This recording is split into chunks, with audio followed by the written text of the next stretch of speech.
I'd like to welcome everyone to today's JMBBM Frontiers webinar. This is the fourth webinar in the series and the first one in 2021. We are very excited today to have Professor Frank Witte and Cecilia Persson presenting. And our moderator, Frank Witte, is a professor at the Charité Clinic in Berlin and is both an MD and PhD. And I think he will say a few words about his research and then also introduce the speaker today, Cecilia Persson. We have about an hour. And I think we have a talk that goes around 40 minutes or so, and then we have enough time for question and answers. You can put your questions in the chat, or you could put your questions in the Q&A panel at the bottom of your Zoom meeting. If you're on YouTube, please put your questions in the chat, and I'll be passing them on to Frank so he can consider them during the discussion. With that, I want to thank you both for agreeing to participate today, and I'm going to hand it over to Frank now. Hello everybody, my name is Frank Witte. I'm Professor for Bioactive Implants at the Charité University Hospital in Berlin, Germany. And I'm also Chief Scientist Officer and Chief Technology Officer at a larger startup which is focusing to get biodegradable magnesium implants into the market. So with this, I just want to introduce today's speaker, which is Professor Cecilia Persson. She's professor in applied material sciences at Uppsala University, and she is the president of the Scandinavian Society of Biomaterials.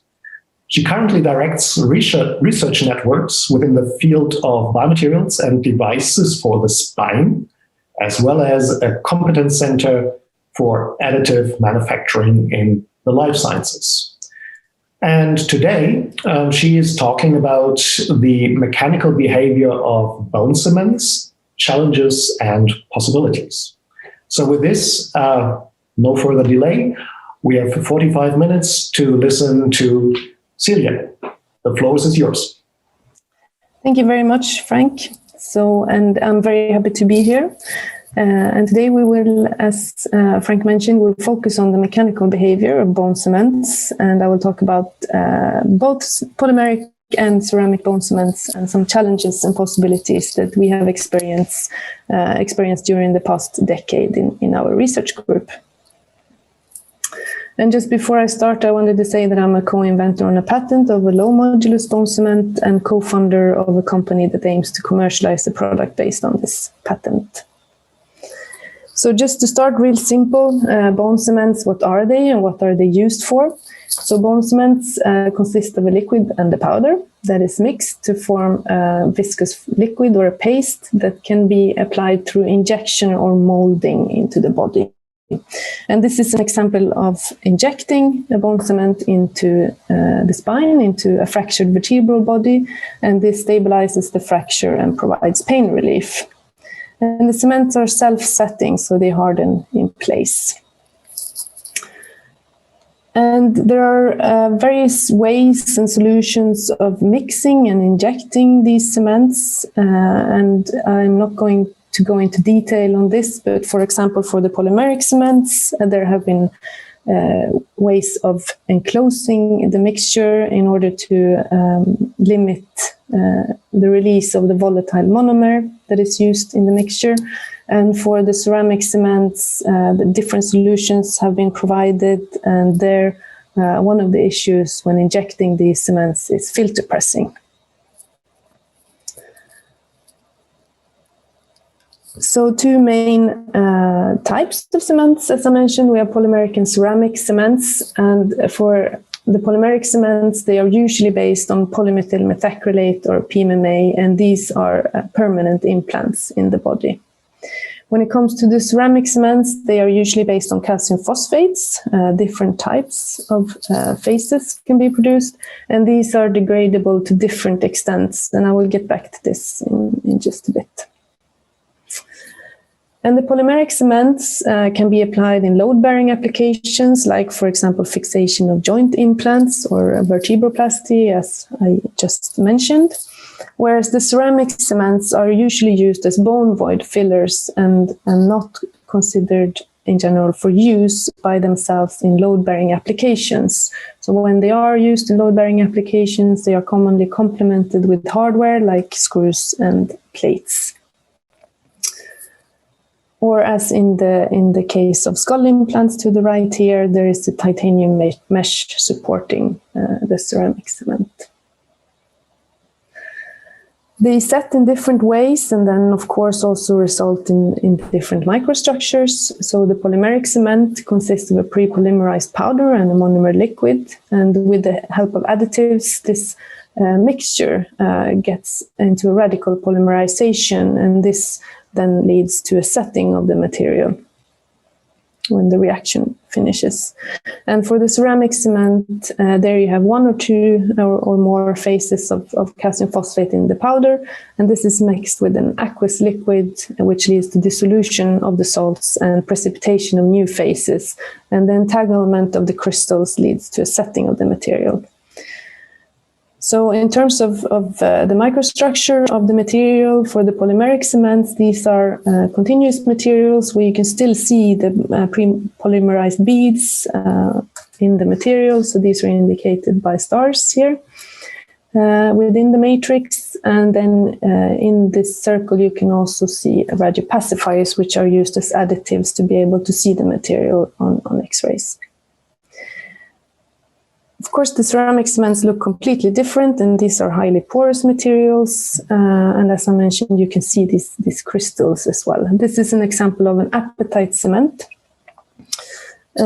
which were one of the first cements to be introduced. And this is a very stable phase at physiological pH, whereas we also have brushite cements, which is an acidic type of calcium phosphate, and these are soluble to a certain extent at physiological pH. So these have, for the past years, been considered to be degradable, but they are not as predictably degradable as we thought in the beginning.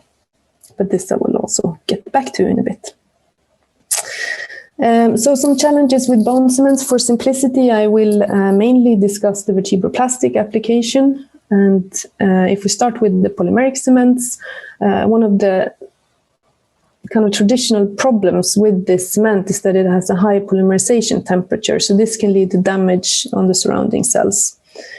It also has a high stiffness compared to the surrounding trabecular bone and especially osteoporotic bone. And this has particularly been found to be a problem in vertebroplasty. Because we have found a lot higher amount of new additional fractures to the vertebrae in the ones that are adjacent to the treated one. So this is thought to be at least partly due to the high stiffness of the cement. So one thing that we have considered and looked into is we can mend both of these deficiencies in one go by one additive. But also, when you develop these lower modulus cements, you also get a lower strength. And are they then strong enough in the long run? When it comes to ceramic cements, as mentioned, they are commonly approved as bone void fillers and not for load-bearing applications. But maybe there are some applications where they are strong enough. But we found that there was a lack of information on certain properties that we needed to map. Also, they are brittle, and this is one of the reasons as well that they are not considered as reliable as polymeric cements. But how brittle are they really? And there was a lack of this information, as well as more accurate measurements of elastic properties such as de Young's modulus. And if we don't know what we have to start with, we don't really know where we can go either. I also mentioned the variable degradability, especially for the acidic cements. So we also needed to find out then how degradable are these highly degradable and strong cements. We developed a strong acidic brushite cements in Uppsala, but would that be then degradable enough? Also, are these strong degradable or so-called degradable at least, cement strong enough in the long run mechanically? So that is also a question we wanted to answer. But if we start with the low modulus PMMA cements, there have been a lot of different attempts to lower the modulus of PMMA. For example, the introduction of pores into the material, and these have had various success, but not really. Not many have achieved clinical use. So what we wanted to look at was the effect of fatty acids on PMMA cements, because the fatty acids could slow down polymerization through hydrogen abstraction, and also result in shorter chains, and also the fatty acid could act as a plasticizer. So then maybe we could lower the polymerization temperature and the Young's modulus at the same time. So this is something we tried, and it seemed to work. We tried different base cements and also different additives and different fatty acids. And as you can see here, with both ricinoleic acid and linoleic acid, we could get a lowering of the Young's modulus. We also could maintain a similar setting time, at least for the linoleic acid, while achieving a lower peak temperature during polymerization. However, if we look a bit more closely onto these materials, with the linoleic acid, we didn't get the big effect on the microstructure. With the ricinoleic acid, on the other hand, and also castor oil that was tested in the beginning, we didn't get this continuous material matrix inside, and that was also because to add this fatty acid, we removed quite some monomer in order to keep a decent liquid to powder ratio, and also we had to add a lot more of the ricinoleic acid to get the same effect as with the linoleic acid. So we continued on with the linoleic acid. And when you modify PMMA-based cements, you always have to take into account any residual monomer, of course, because this could be toxic, so you don't want to get too much of that by your modification. And we evaluated this with different base cements. And if we look at the blue line, that is kind of the worst case base cement. It's a very slowly setting bone cement. And if we added linoleic acid to that, we got a higher release of monomer. However, for other base cements that had an initially very low monomer release, we could get a lower release of monomer with the linoleic acid than what we got with some of the base cements. And it was also similar to the one low modulus cement that was commercially available at the time, Resilience. So yeah, we get this higher monomer release, but we can find formulations that gives a lower release with the additive than other base cements without the additive. And that formulation also had a similar release to a commercial low modulus cement. So this was promising, of course, and this biological safety was confirmed in a large animal study with the worst case material. So we used this F20 cement, and we didn't find any difference in the bone response between these two materials. But then we also wanted to look more closely into the actual material properties. Would it really last mechanically? And we wanted to do fatigue tests then. And if you look into the standard for bone cements and fatigue tests, this requires a fully reversed tension compression test of 5, 7, and 9 megapascals to develop the SN curve.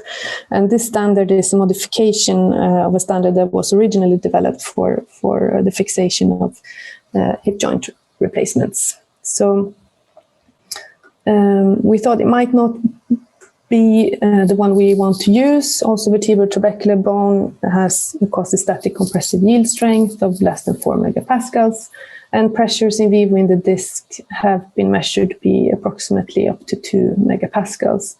So we found it reasonable, at least for this application, to do compression fatigue tests. And we found for this low modulus cement a fatigue limit of 4.7 megapascals, which might actually be reasonable for the clinical application. We also tried to look a bit more closely into if it will have this effect that we expect. So will we get this restoration in stiffness rather than an increase that you get with the standard PMMA cement? So we did some ex vivo human tests and looked at fracturing vertebral bodies and then augmenting them with cement, so both standard cement and low modulus cement. And we got an increase in strength for both types of cement.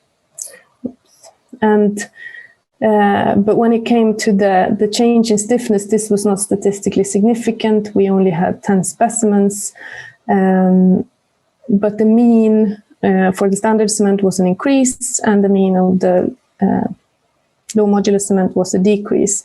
But then again, we also had vertebrae that were not osteoporotic, these were osteopenic. So with osteoporotic vertebrae, probably these would have shifted upwards.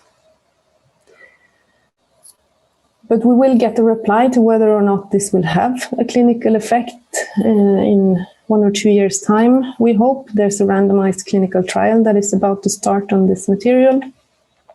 And we also have indications from clinical studies on elastomeric cements, so cements that are with even lower modulus, that adjacent vertebral fracture rates have gone down with the use of this cement to similar rates to what you would get from the underlying disease. So if you have osteoporosis, you will continue to get fractures most likely over time. So hopefully in a year or so, we will know more about this. So if we go then to ceramic cements and some of the challenges that we wanted to look at. So as I mentioned, are they really not load-bearing at all? And also, are they brittle? How brittle? Well, we know they are brittle, but how brittle are they? And then also we wanted to look into this degradability. Can we get both degradable and strong cements? And will they last mechanically? So just as a first step, we wanted to see what do we actually have to start with. So we wanted to look at mechanical properties of cements that were being researched and also cements that were in commercial use. And also there was no information on the flexural properties of commercially available ceramic cements. So we looked at 4 different cements, 2 brushite and 2 apatite cements. The experimental brushite cement was a formulation that we developed in Uppsala to achieve to basically show that brushite cements can be strong as well as apatite cements. And the experimental apatite cement was a fast-setting apatite cement from our collaborator in Barcelona. The commercial brushite was Kronos Inject, which was an acidic cement, but it was essentially biphasic cement, which had quite a lot of beta-TCP in it, besides brushite, while the commercial apatite cement, Norian, had a more similar composition to the experimental apatite.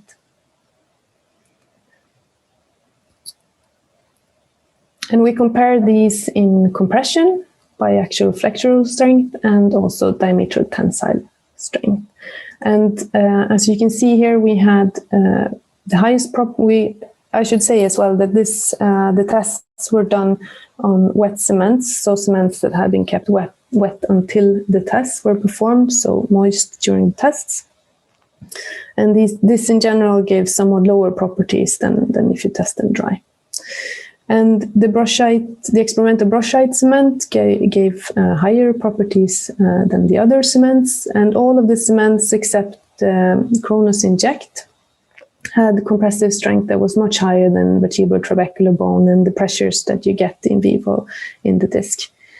When it comes to the tensile strength, this is a bit harder to judge since tensile tests on these types of materials are extremely difficult to perform, which is why we also did this biaxial flexural test and the diametral tensile test.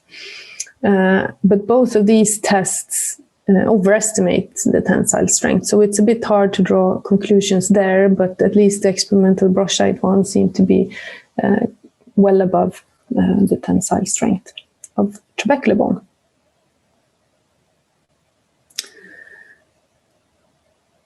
But just a few notes on where these differences come from. So, of course, it has to do with all of these, so composition, microstructure, and porosity, and they are interlinked to some extent.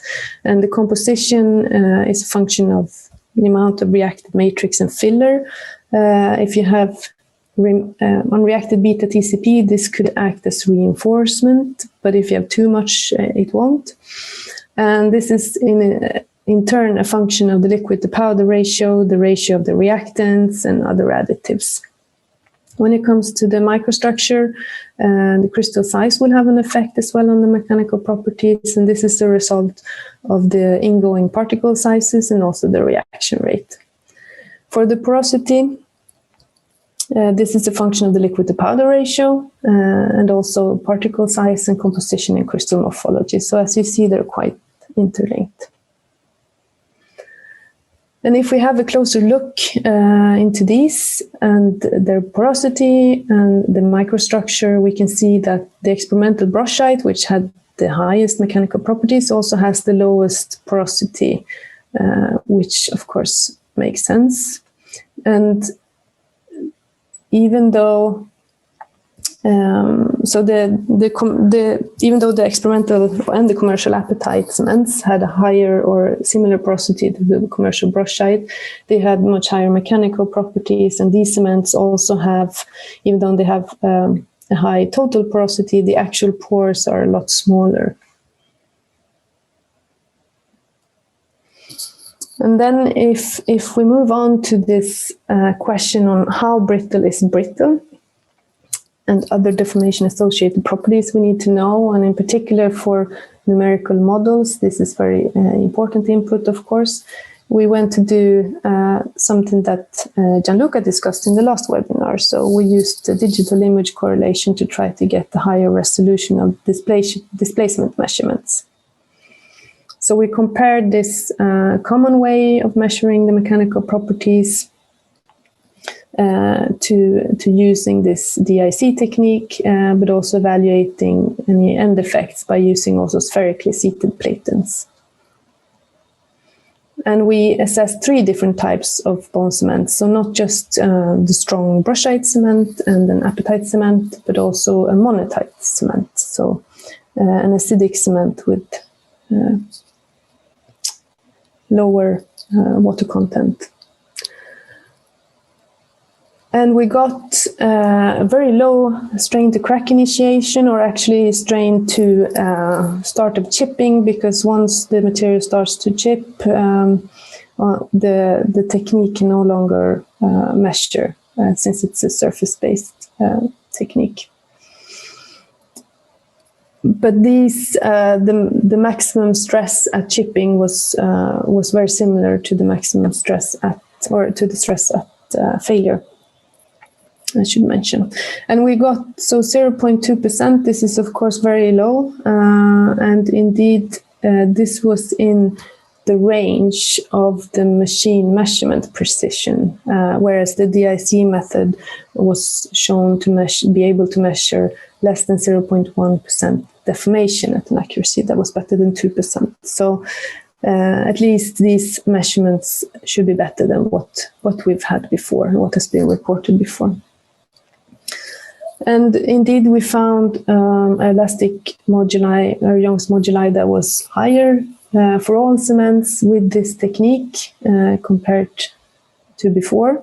And also for the brushite cement, we found an effect of using spherically seated platens compared to fixed platens. And all of these Young's moduli are actually in the range of cortical bone rather than trabecular bone. It can also be noted. And from a porosity perspective, also makes some sense with the higher porosity, much lower moduli. But if we look into the degradation of these, the strong brushite cements. We compared water to PBS, and we left them for a very long time, so up to 25 weeks. And we could actually see when we have access to calcium ions in the solution, which you would also have in vivo, you get this conversion into octocalcium phosphate, so more stable phases. And this has also been found to be a precursor to apatite in vivo. And this is something that has been seen for brushite cement. So even though it has a higher solubility at physiological pH, once it enters the body, you can get this conversion to a more stable phase on the outside, which slows down degradation. However, another thing that has been a concern is that with these brushite cement, since you get an initially quite high dissolution, you could lose mechanical properties quite quickly, but at least for this cement, we start quite high, and for this time that we looked at, we don't get below the values of trabecular bone. But we wanted to look into this a bit more in detail, and looked into the fatigue performance of this high-strength brushite cement. And we tested at different stress levels. And we found that at 5 megapascals at least, we had 100% probability of survival in PBS. But then again, in vivo, you might not need this amount of cycles until you get bone regrowth around the material or surrounding the materials. That could, of course, help with the mechanical properties. And we also compared, looked into the effect of porosity by changing the liquid to powder ratio. So it's the same composition of the material, but different liquid to powder ratios, which gave rise to different porosities. Unfortunately, these tests were done in air, but we get this porosity-dependent mechanical properties. But one can also note that it's the results for the low porosity and high-strength cement is highly dependent also on the testing environment. So it's important to test, of course, in as similar conditions as possible as in vivo. So just as a summary of bone cements and vertebroplasty, the low modulus polymeric cements are highly promising for this potential application. And to me, when you have this underlying disease as osteoporosis, it might not make much sense to put in a degradable material, since we do not have a quick fix for the underlying disease, at least not yet. And also ceramic cements in this application are still a debated alternative for some of the reasons that I mentioned before. So we have the apatite that doesn't really degrade, and the brushite that has variable degradation depending on composition and other aspects. But I also wanted to mention that for these materials, you really want a fast osteoinduction, but does the composition and degradability really give the full picture, or is it something else we should look at as well?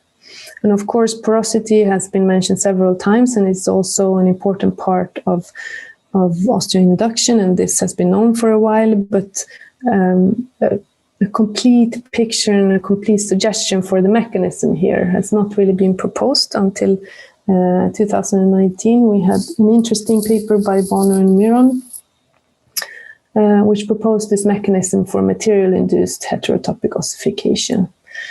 And they suggest that material is osteoinductive if it mineralizes. So if you get this bioactive apatite layer on the material, and thereby you consume calcium and phosphate ions in the surrounding environment. And you need this porosity, and the pores need to be large enough to allow for blood vessels to grow in and cell transport into the core of the material. And the blood supply needs to be insufficient to maintain physiological calcium and phosphate ion concentration, so that this deficiency triggers the bone formation inside the material. So I think this is an interesting aspect, and perhaps the bone cements we should consider using them in other ways. So, for example, as in the Ossification implants, skull implants, where you have this titanium mesh in the bottom, and then you mold the bioactive cement around it, in this case, a monazite. And you have the possibility for blood vessel ingrowth through the design of the material, so not directly a porosity within the bone cement, because that obviously have very detrimental effects on the mechanical properties. So this is also why I think we should work with implants that are adapted, or materials and implants that are adaptable. So, for example, bone cements that can mold into the space that is given, but also use additive manufacturing, for example, to get a good design of the implant, as well as, of course, being able to develop new materials. And this is something that we focus on in our new center on additive manufacturing for the life sciences. So with that, I would just like to thank my co-authors and my funders for the possibility to do this research. So I'm now open to any questions that you might have.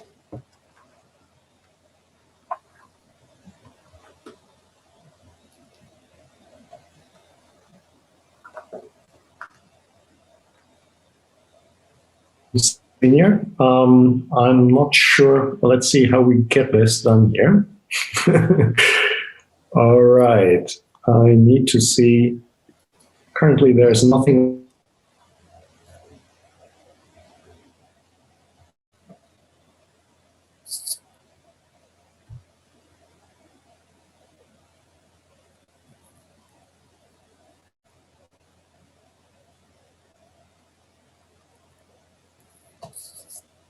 To put this up. While we go for some questions, I just wanted to ask you something about the strain that the brushite, monazite, and apatite can basically about 0.19% basically cracks. Do you hear me? Now I can hear you, I think. You disappeared for a while. Sorry. So my question, I just repeat that. So I just refer to the strain the brushite, monazite, and apatite can basically take. It's about 0.17 to 0.19 before it cracks. Yeah. Correct? Yeah. Yes. Well. Okay. So what do you think in a physiological post-operative period? What is the average strain those bone cements will basically see? Sorry, what is the average? The average strain, like physiologically, after operation, if the patient is basically partial load bearing or even no load bearing, just doing some physiotherapy, but without basically touching the ground. What do you think is the physiological strain that these bone cements will basically see? Well, the strain that it will experience will depend on the load, of course, and it's hard to tell. As I mentioned before, you have quite relatively low maximum stress of the trabecular bone in the vertebra, for example. So in theory, you shouldn't experience it. If you only have this compressive load, it shouldn't really experience those or reach those strains. But then again, they have seen in vivo microcracks in these types of cements, which could be due to, of course, other type of loading or degradation locally. So, for example, the quick degradation of some of the brushite cements might lead to disintegration of the material as well.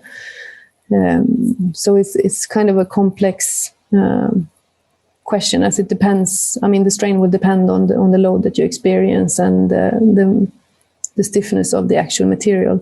But the trabecular bone, for example, will have a maximum deformation of like 1%. Now I think Frank disappeared. I can see Marcus has a question in the chat. How one might apply machine learning to the modeling and integrate with experimental data collection. I think this would be highly useful, actually, because there is so much data available on these types of cements. But at the same time, of course, not all data should perhaps be used. So it really requires a selection. Hi again. Hi again, yes. I'm sorry. But this webinar style, so just get kicked out of the webinar, and now I'm back.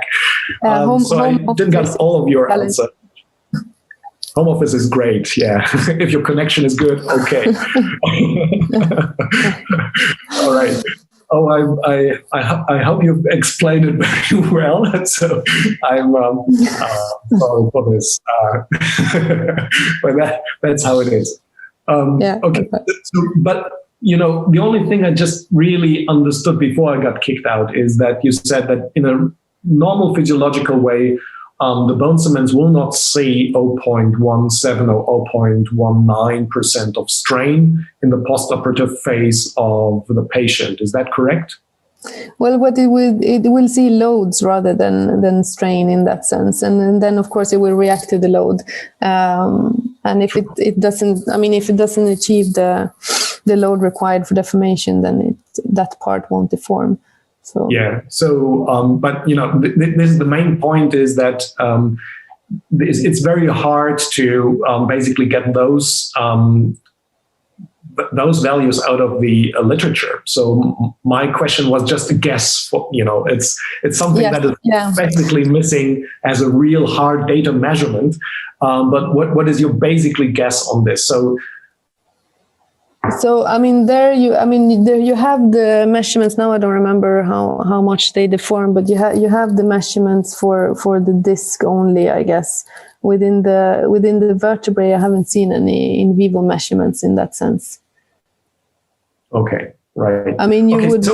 You could kind of infer from maximum deformation of trabecular bone, I guess. So you wouldn't get more than that, which is 1% or so max. Yeah, okay, good.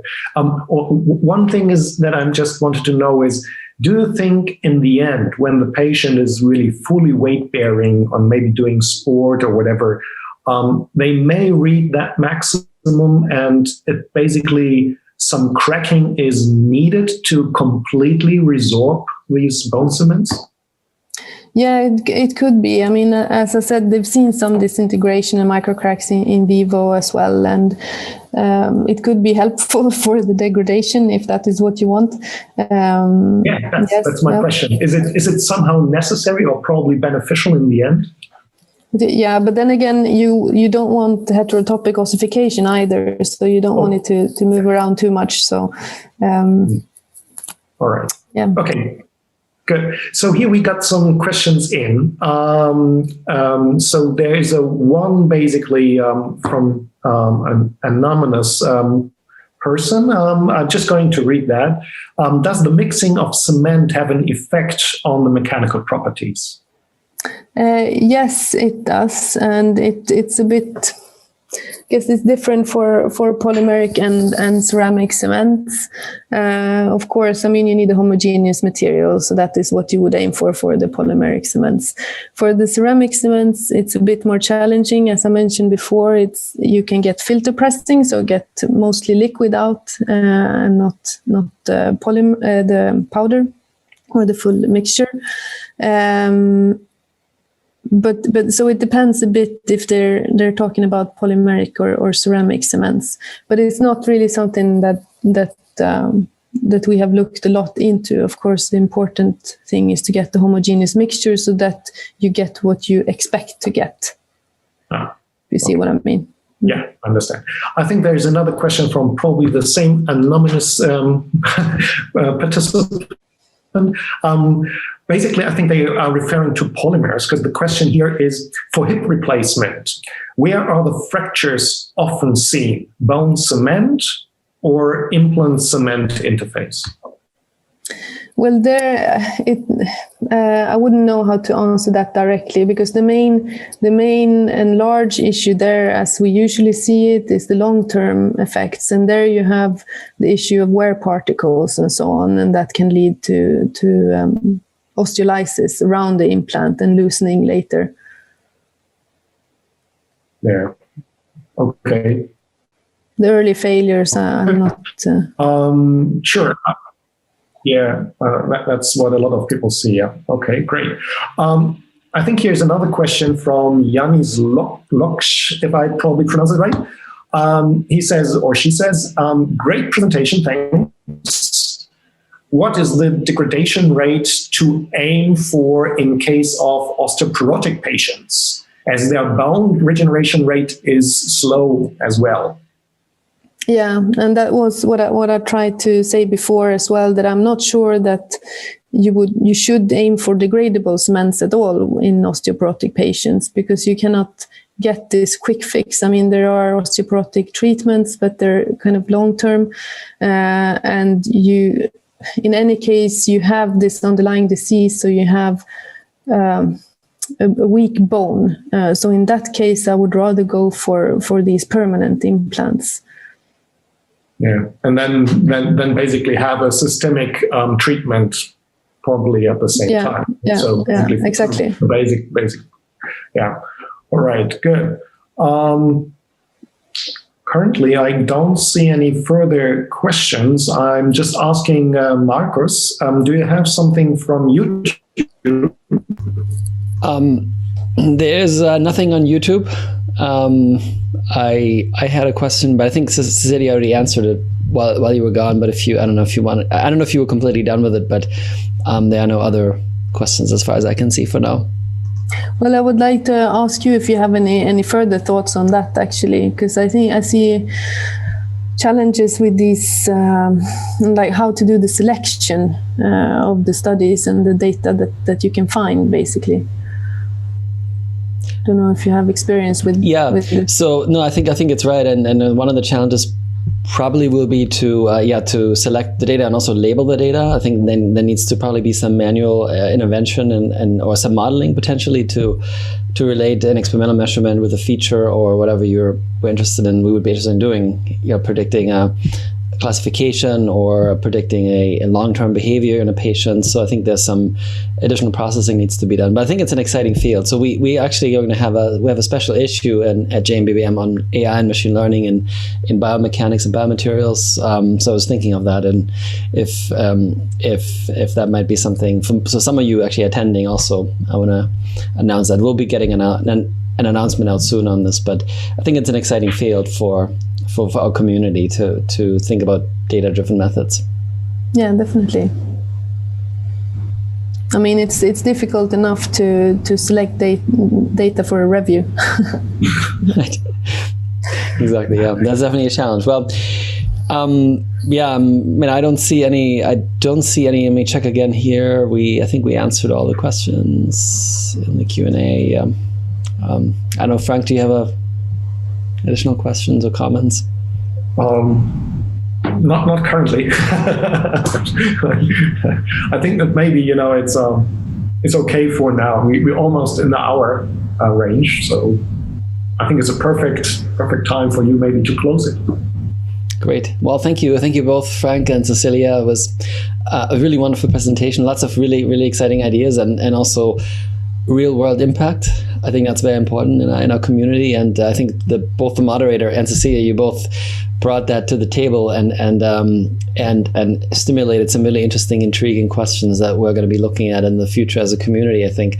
So thank you all, and I wish you all a great new year. I think it's already, the first month is almost over, but we have another 11 months left in 21, which hopefully will make it a better year than 2020.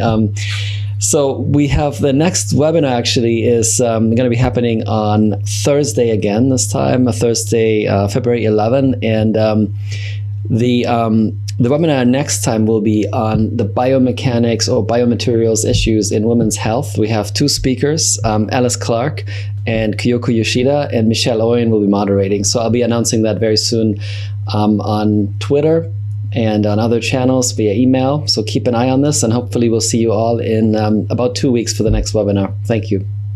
Thank you. Thank you very much. See you. Bye, Cecilia. Bye.